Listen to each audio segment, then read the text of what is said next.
There is a long-running debate on X and other social media channels between Europeans and Americans about who has the best quality of life. So Americans point to their higher incomes, their bigger houses, but Europeans point to their bank holidays, their walkable cities, their better work-life balance. And now a titan of political discourse has just weighed in. So Clavicular, you've probably heard of him. He's the figurehead of looks maxing.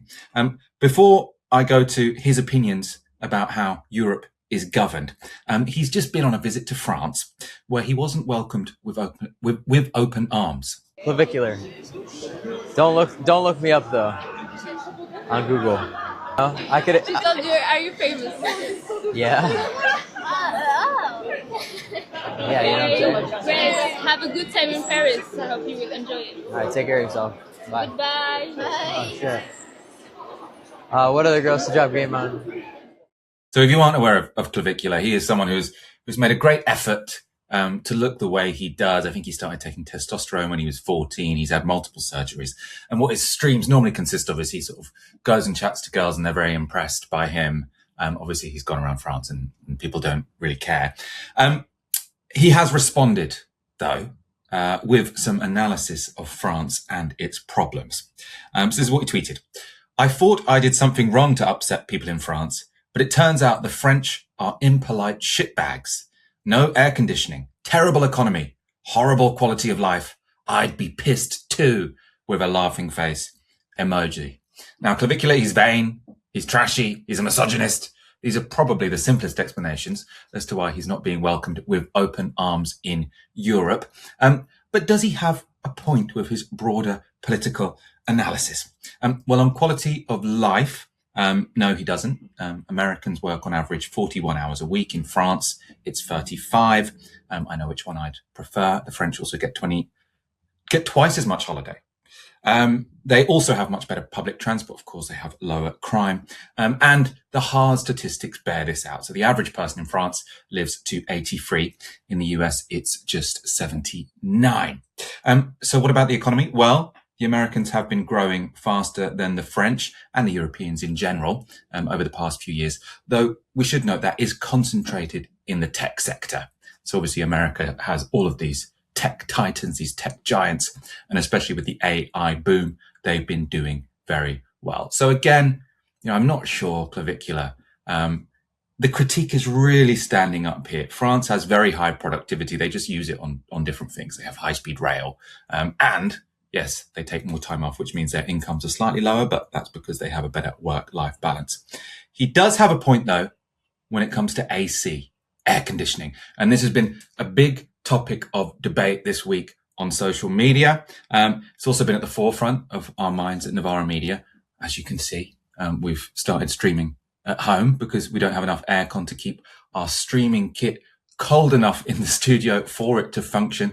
And my colleague Alex has just informed me, even if we were to want to purchase portable aircon units, none of them are available until the end of August. So we are screwed in that sense. And this is a general phenomenon. So in the United States, 80 to 90% of households have air conditioning. In France, where Clavicular has been so brutally mogged, it's 25%, which is still higher than the European average, which is 20%. Why does this matter? Well, as you'll be aware, Europe has been incredibly hot this week. And in general, we are heating quite fast. So Europe is already 1.5 degrees hotter on average than it was in the 1960s. So we are actually warming on average more than the rest of the world. I'm not equipped to explain to you why that is happening meteorologically. But I've read some experts who can, and it's definitely a fact. The extremes, of course, that means are getting worse.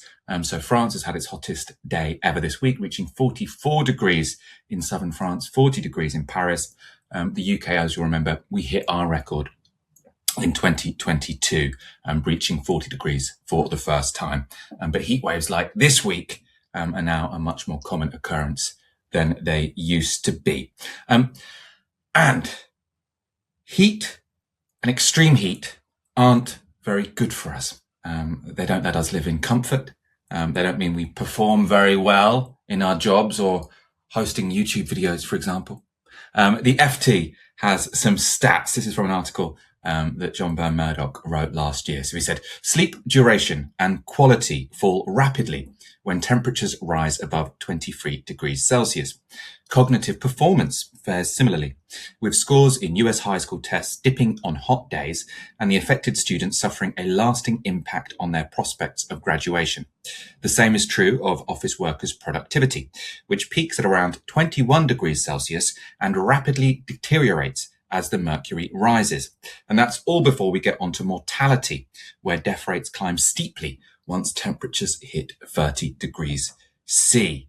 Now, the deaths, that is a real phenomenon. So it was estimated that there were 62,000 heat-related deaths in 2022 in Europe. That's worth noting. These aren't people who necessarily died of heat stroke. That won't have been, or for all of these people, it won't have been, not for all of these people would heat stroke have been written on their death certificate. These are excess deaths. So it's often people who had severe underlying conditions who may, have passed away soon after, if it weren't for the heat wave. But of course, that is still not good. That would be better to be avoided. And I also think it's important not to just look at those extreme cases. An argument to have aircon isn't just that otherwise some people might die, although that's very important. It's also that if we can live in comfort, why don't we? It's nice to be able to sleep. It's nice to be able to think clearly and hear, because I suppose to get out of the culture war between Europeans and Americans, which is all about, is it free market capitalism or is it social democracy? Very politically loaded. We can go to someone who sits somewhat outside of the debate, Lee Kuan Yew. Lee Kuan Yew was the first Prime Minister of Singapore. He stayed in office for 30 years. During that time, Singapore went from a very poor city-state to one of the richest places in the world, very high average incomes, incredibly high quality of life.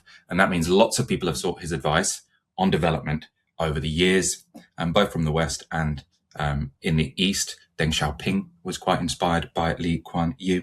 And when Lee Kuan Yew was asked in an interview in 2009 as to the secret of Singapore's development, he gave an answer which surprised some.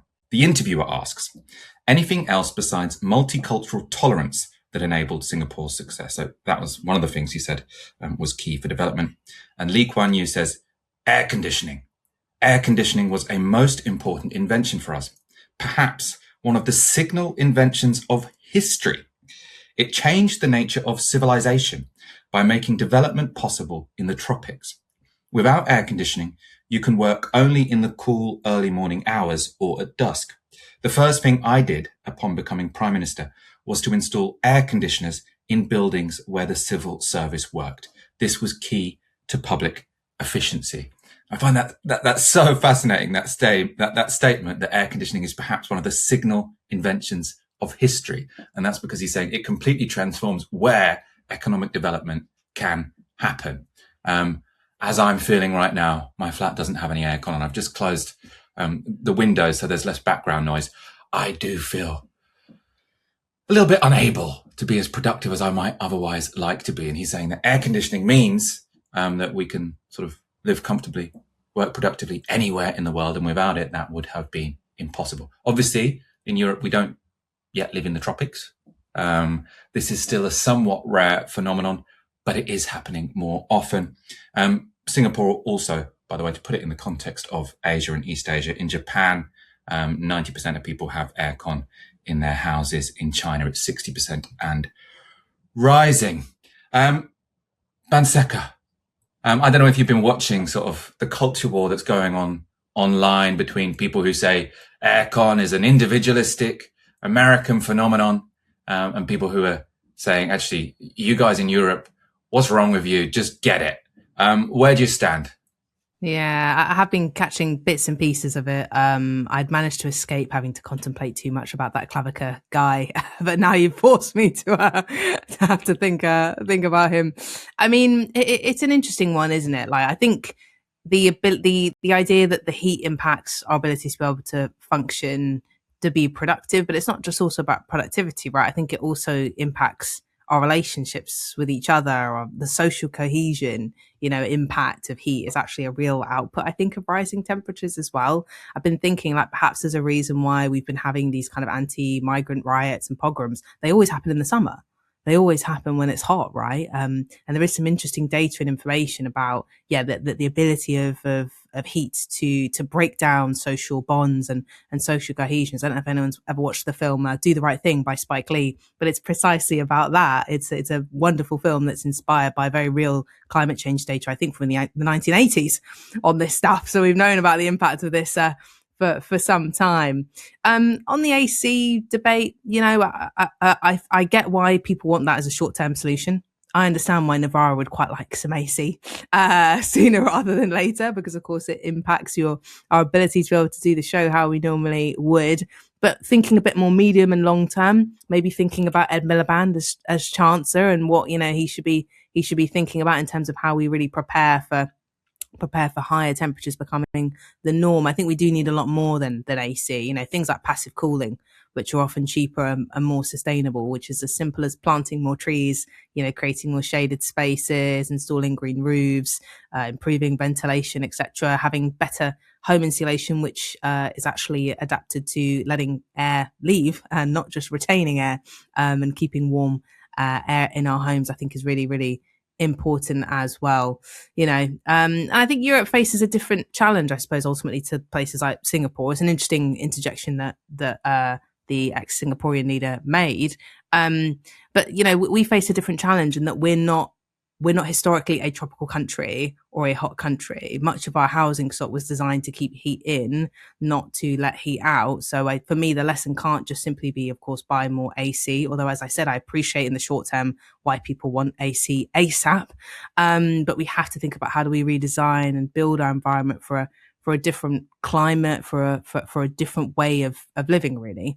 And I think if we do invest in AC, which many people have brought up is maybe not massively sustainable in terms of the way that it's produced, hopefully we can make some kind of a transition so that more AC is produced when we do use it, that it's produced in a more sustainable way. So at least it's produced perhaps gradually more and more by solar panels, wind, etc. So making that kind of gradual transition to hopefully make sure it becomes completely sustainable, I hope one day as well. But yeah, I'm wary of AC being viewed as a silver bullet to this conversation. There's all kinds of questions, I suppose, as well about how do we make AC affordable for people. There's a class dimension, I suppose, to this as well. Are we just collectively as a country going to make sure there's AC everywhere, or is it going to be a case of, well, individuals can purchase AC and then it becomes a bit of a class divide between those who can afford an AC unit, which I believe is pretty expensive, and those who can't as well. So lots to think about. I would like us to have a broad, holistic approach to this. I hope this is something Ed Miliband is thinking about if he becomes our chancellor, about how we tackle what looks like is going to be the norm potentially for this country in the summer. Yeah. I suppose on the sustainability, obviously it goes without saying aircon uses quite a lot of electricity. If that electricity comes from fossil fuels, obviously you were sort of responding to climate change by emitting more climate greenhouse gases. But the more we shift to solar, the better we are off. And I think sort of an argument I've heard, which makes sense to me, is that when you're using aircon is on especially sunny days. Sunny days are when you're going to get the most solar power. Actually, the real spikes of energy use happen in the winter. So this might balance out the grid. So sort of we shouldn't be too worried about extra energy use. I'm also generally in favor. I'm like an abundance guy. So I think the argument we want to, it uses too much energy, so we shouldn't do it. I'm saying like, let's just make more energy in a green way and have happy, cool in the literal sense of not too hot lives. Let's go to a clip though, because this is someone who is coming, I suppose, to some degree from your perspective, Banseka. He is a man called Lloyd Alter. He was speaking this week on France 24. He teaches sustainable design at Toronto Metropolitan University. Well, I've been studying this issue for a number of years, and in particular, in much of the United States, it could never have been actually occupied, inhabited before air conditioning. And so everyone has it. And if you go to the States in hot weather now, the streets are empty. There is no sort of culture of people being outside. And they are used to summer and winter setting their thermostat at 22 degrees. And they never move it up or never move it down. And this is the big worry if you make air conditioning universal, is that people get so inured to it. And if you walk out of a 22-degree room into a 38-degree outside, the thermal shock is huge. So what I've been writing about that people have to do is find something in the middle, insulate, put in shades, and turn up the thermostat so that you don't have such a difference between inside and outside. But all of these images you're showing of these split systems being installed in Paris, you're going to find people moving inside, staying inside. Now, that's the kind of argument I take seriously. Will sort of technology, which seems useful on the face of it, have sort of social consequences which we may not have foreseen? Now, we talk all the time on the show about smartphones, how sort of like the smartphone is a useful device, like it does lots on an individual level that we appreciate. But then if you look at sort of the social statistics, and if you just look outside at you in the world, the way my life has changed, I think it's quite clear that the smartphone has changed how we interact with each other, in that we do it less in real life. Lots of people saying that's one of the reasons why the birth rate is going down. I think it's got a lot to do with sort of people having less social interactions, becoming more lonely, probably a lot to do with anxiety, probably a lot to do with sort of people, their sense of self, their sense of self-worth being disrupted by constantly looking at things on Instagram, getting addicted to scrolling. So I don't dismiss the idea. I'm not like a techno-optimist in the sense that anyone warning against technology having bad social ramifications, I don't think they're just Luddites, right? I think it's a serious intervention. However, in this regard, I think this gentleman has fallen into a trap which sort of comes up a lot in many social policy debates, which is people only look at the US and whatever other country they're looking at, and then say, well, the US has this outcome I don't like, and they do this thing, so therefore we can't have it. And he said, well, the US has aircon. The US doesn't have many people hanging out in public spaces. Therefore, if you get aircon, you won't have people hanging out in public spaces, right? It's logical, but you need to look elsewhere, right? As I say on the time, as I've talked about on the show extensively, I've just been to Chengdu in China. People out in the street all the time, like beautiful, really, really busy, lots of people in public spaces, across China, older people in the evening, constantly hanging out in parks, playing games, singing under bridges. I showed a clip in my video about China. They have aircon, right? So it's not that the moment you get aircon, people stop hanging out with each other. I think the reason people don't hang out in public in America, maybe aircon has a little bit to do with it, but it's also because they built this car-focused society. They built car-focused cities. So, and also in much of Southern Europe, they are installing aircon now, by the way.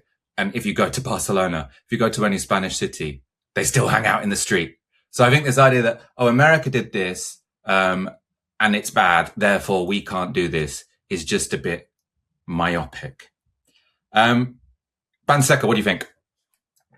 Yeah, the US is quite an individualistic society, sort of by nature. It's kind of in the DNA of the country. And I wonder if that has an impact on the kind of loosening down or slimming down of people's capacity to socialize outdoors as it is anyway. I agree with you. There's lots of spaces that I can think of outside of the US where, in warmer climates, people are still socializing. I mean, to be fair, when I think of Paris, people do actually literally just vacate the place. Having said that, famously, everybody in Paris does they go elsewhere to hang out in the south of France, which is still very social and still very nice. And, there's I was thinking this weekend actually, because Bad Bunny is coming to play this weekend in London, and one of his songs focuses on this idea called the casita, which is the front porch, which is that people come out and sit on their front porch and socialize with the neighborhood and socialize with other people to catch a bit of air when it's hot, and it's part of a social fabric and it's part of a way of living. So I think I agree with you, to be honest. I do think there's lots of things which you could build incentives into. Like, again, this is where perhaps my argument I said earlier about like having more sort of shady spaces, shady enclaves in parks and things like that where people can go to, where it's not, really cold AC, but it's just a nice, pleasant way to experience the outside that can still facilitate that kind of social cohesion, that kind of social hangout. We don't want the death of the hangout. I suppose thinking in a UK context, where perhaps culturally are we more similar to the individualism of the US, or are we more similar to some of our European cousins who perhaps have a slightly more better sort of social life balance? A part of me would be worried about what the impact of that could be here, where it does feel like we are on a bit of a sort of individualistic conveyor belt here in this country. We've had, as I say all the time, a very long period of austerity in this country, which did, I think, dismantle for lots of different groups of people the possibility as much of the hangout to hang. Tony Blair and his kind of war against kids, teenagers just hanging out on the street in tracksuits, and they were slapped with asbos. So yeah, I do wonder what the impact of that could be here. In terms of creating a society which is even more fragmented, which is even more sort of divided between who has AC, who doesn't, and AC keeping people inside, and perhaps keeping people of certain wealth brackets more likely inside. So again, there's less likelihood for us to mix and meet different groups of people, because there's certain groups of people who are more likely to be inside where it's nice and cozier with their AC. And then you have other groups of people who are kind of relegated to having to be outside. And so it perhaps potentially entrenches further these social divides. So something to really think about, I think. Yeah, I mean, I'm totally with you. With more trees in public spaces, more public spaces to hang out. One of my passions, really. It's also something I've been thinking about this week, right? Obviously, I've been thinking a lot about aircon this week, just sweating in my living room. But also how there are so few places to hang out at night. Because if we're becoming a hotter country, well, if you go, I lived in Madrid for a year, like spending time in Southern Europe, also similar in Chengdu, right? Which is that if you're in a hot country, often in the day, maybe people do want to be inside with their aircon if they're not at the beach. And then socializing really happens quite late, right? People go out for dinner quite late, people drinking beers quite late, people sitting in squares. And England, like this week, the time that it would be nice to hang out with people would be, from between 9 and midnight, right? Maybe even a little bit later. But everywhere in England, everywhere in London, right? I live in Hackney, everywhere shuts at 10:30. And I think that is partly because of like regulations, because of NIMBYs. And sort of after the football on Tuesday, sort of I was in a central London pub, and the moment the whistle goes, I think it's about 11 p.m., everyone is immediately kicked out of the pub. Now, if what we want is third spaces to hang out in a hot country, you want like the streets to be lined with tables and chairs, people eating outside. Like if we're going to have this really hot weather, let's take advantage of it and start living a bit more like Southern Europeans who live outside more, right? If you're working, you're inside, you want your aircon. If you're socializing in the evenings, you want to be outside in the shade. But that just doesn't seem to be possible in London. The fact that we're a capital city and all of these pubs and restaurants have to close at 10:30, 11. All the, like my favorite pubs that I go to, at 10, you have to go in from out the front. At 11, you have to go in from out the back. So everyone's crammed inside this pub when this would be the beautiful evening to be outside, clinking glasses, making friends, chatting to people, maybe meeting a romantic partner. Maybe this could solve the birth rate problem, right? But we have designed a system whereby socializing in public in the evening is actively disincentivized. And I think that's kind of crazy. Yeah, I don't know if that's quite a inherently sort of conservative thing, the fear of what might happen if people get together at night. I don't know. I don't know if that's something distinctly quite English, really, that fear. And I think also the ability for us to be able to be more active at night. And I agree, like some of the nicest times I've had in the past few days, it's been hell in the day, but it's been lovely when you've got outside at, from 8 p.m. onwards and gone for a little walk, and it's been quite a bit breezy, but the air is still warm and it's nice. But that would require, I think, a kind of reorientating of the day, which is that we accept that perhaps in the middle of the day, businesses should be closed or on a bit of a slowdown, with the expectation that when it's really hot, there's not going to be many people who want to be out for lunch when the sun is at its highest. But then perhaps the nighttime can come alive a little bit more in the evening as well. But again, that requires from our leaders. That requires some kind of imaginative thinking about how the working day works, and how our days are structured beyond this kind of 9 to 5, perhaps a more traditional, somewhat small c conservative way of thinking about how we should live. So in summary, Banseka, let's see if we agree. More aircon, more trees. I'm going to add in more lidars, even though we haven't discussed it. But I think they're essential in the hot weather. More restaurants and bars with seating outside, which are open until at least midnight, and flexible working patterns, including potentially a siesta in the middle of the day. I agree. Have I missed anything? I think that was everything.